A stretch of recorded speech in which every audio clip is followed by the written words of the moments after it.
Birini öldürmek için elinizi kana bulamanıza gerek yok. Bazen sadece dünyasını karartmanız yeterlidir. Kimberly'nin bedeninde o gece yeni morluklar yoktu belki. Ama ruhunda nefes alacak yer kalmamıştı. 10 Nisan 2026'da İskoç hukuk tarihini değiştiren o emsal karar açıklandığında dünya sarsıcı bir gerçeği kabul etti.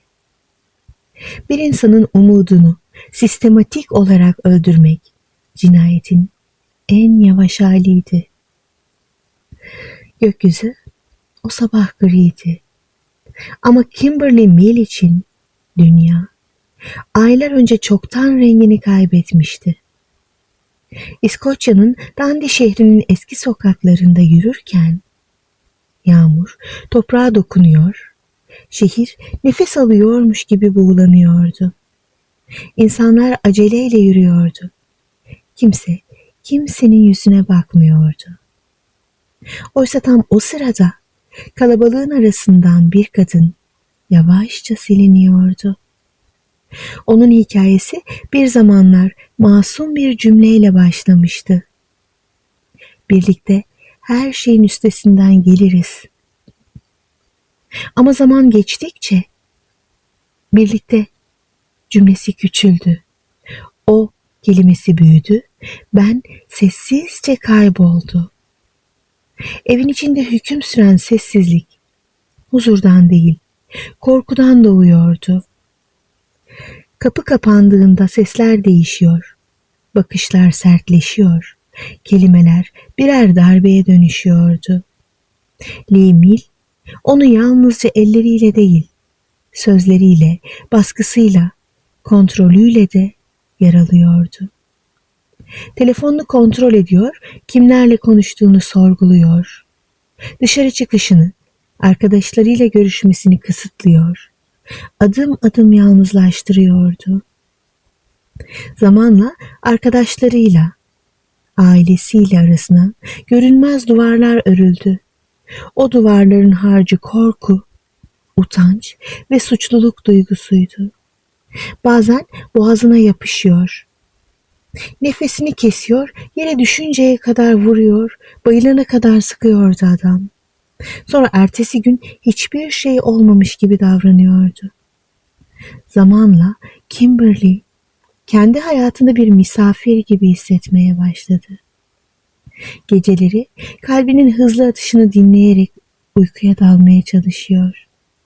Sabah aynaya baktığında tanımadığı bir kadının gözleriyle karşılaşıyordu. "Ben ne zaman kayboldum?" diye soruyordu içinden. Bir zamanlar ışıl ışıl bakan gözleri şimdi hep tetikte, hep yorgundu. Gülümsemesi başkalarını rahatlatmak için kullandığı bir maske haline gelmişti. Günler birbirine benzeyen gölgeler gibi akıp gitti. Her tartışmadan sonra belki ben abartıyorum diye kendini suçladı.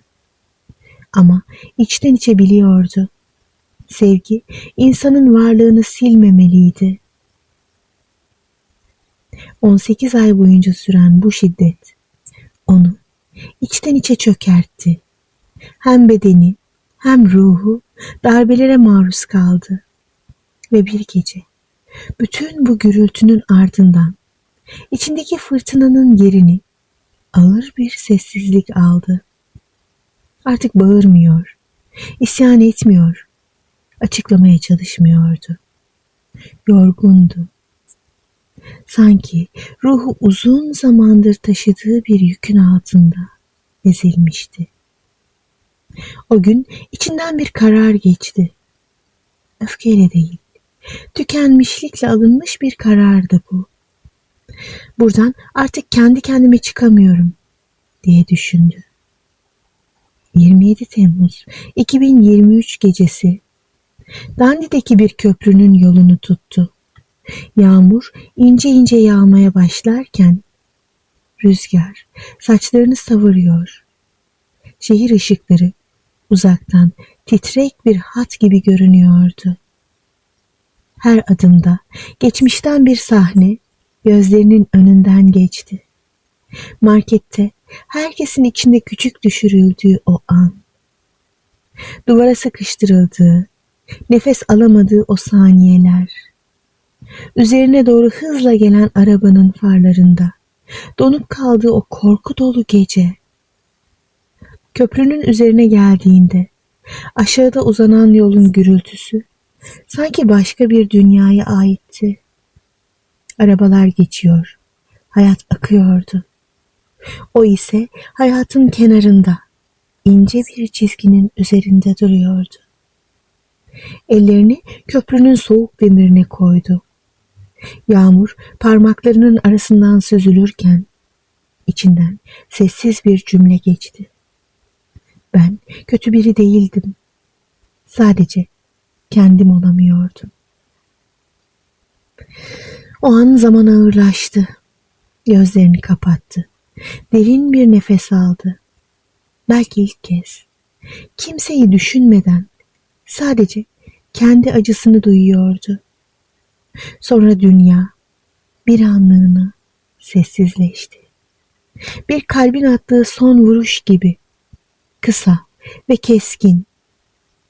Ardından fren sesleri, çığlıklar, sirenler yükseldi. Ama Kimberly artık hiçbirini duymuyordu. Onun ardında kalanlar içinse bambaşka bir sessizlik başladı. Suçluluk, pişmanlık, öfke ve keşke cümleleriyle dolu bir sessizlik. Günler sonra bu kez Glasgow'daki yüksek mahkeme salonunda sessizlik hakimdi. Hakim Lady Drummond dosyalara, tanıklara, delillere baktı ve şu gerçeği kayda geçti. Lee Mill 18 ay boyunca süren sistematik fiziksel ve psikolojik şiddetiyle Kimberly'yi umutsuzluk noktasına sürüklemişti. Mahkeme onu sadece darp eden biri olmadığını, aynı zamanda kontrol eden, tehdit eden, izole eden, ruhunu daraltan biri olduğunu kabul etti. Ve tarihe geçen bir kararla kusurlu adam öldürme suçundan 8 yıl hapis cezası verdi. Bu karar İskoçya'da birinin psikolojik ve fiziksel şiddetle bir insanı intihara sürüklemesinden dolayı bu kadar net şekilde sorumlu tutulduğu davalardan biriydi. Kimberly'nin hikayesi sadece bir ölüm haberi olmaktan çıktı. Psikolojik şiddet de öldürebilir gerçeğinin hukuk tarafından da kabul edildiği bir dönüm noktasına dönüştü. Yağmur o köprünün üzerinden hala yağıyor. Belki bir gün oradan geçen biri durup derin bir nefes alacak. Belki kimse Kimberly'yi tanımayacak ama içten içe hissedecek. Burada bir hikaye bitti. Ama onun bıraktığı iz başkalarının hikayesini değiştirebilir. Eğer bu hikaye kalbine dokunduysa yorumlara bir kalp bırakmayı unutma. Ve sence Kimberly neden o adamı terk etmek yerine intiharı tercih etti? Yorumlarda bizimle fikrini paylaşabilirsin. Her hikaye bir kapı aralar ve her kapı gerçek bir hayata çıkar.